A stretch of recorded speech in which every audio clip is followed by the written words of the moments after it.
Le bassin du Congo, vaste forêt tropicale qui s'étend sur 6 pays d'Afrique centrale, est au cœur d'un débat mondial sur la préservation des forêts et le développement durable.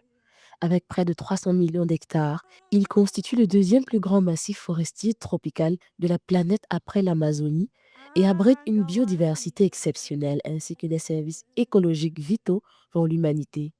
Les forêts du bassin du Congo jouent un rôle crucial dans la régulation du climat mondial. Elles absorbent d'énormes quantités de CO2, influencent les cycles de pluie en Afrique et fournissent de l'eau, de la nourriture et des moyens de subsistance à des dizaines de millions de personnes. Aujourd'hui, le bassin du Congo est ce poumon de régulation mondiale. Le monde respire aujourd'hui à travers les poumons du bassin du Congo que nous sommes. Mais nous apportons simplement la vie sur cette planète Terre au reste du monde. Selon une récente estimation de la Banque mondiale, les services rendus par ces écosystèmes ont une valeur économique annuelle d'environ 1150 milliards de dollars, soit presque 2 fois plus qu'il y a 20 ans. Pourtant, les pays de la région n'ont capté qu'une fraction de ces bénéfices, environ 8 milliards de dollars en 2020, principalement via le bois, la viande de brousse et l'écotourisme. Malgré cette richesse naturelle, les défis restent immenses. La perte de forêts se poursuit chaque année.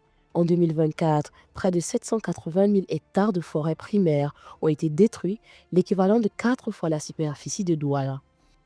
Nous revoyons notre contribution déterminée au niveau national tous les 5 ans, en conformité avec l'accord de Paris.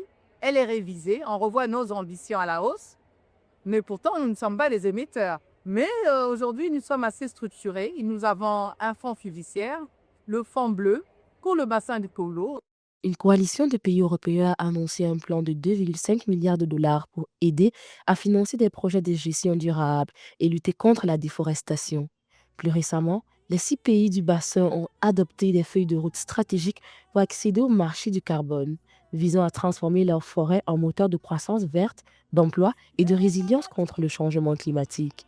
Pour les experts, la préservation du bassin du Congo n'est pas une simple priorité environnementale.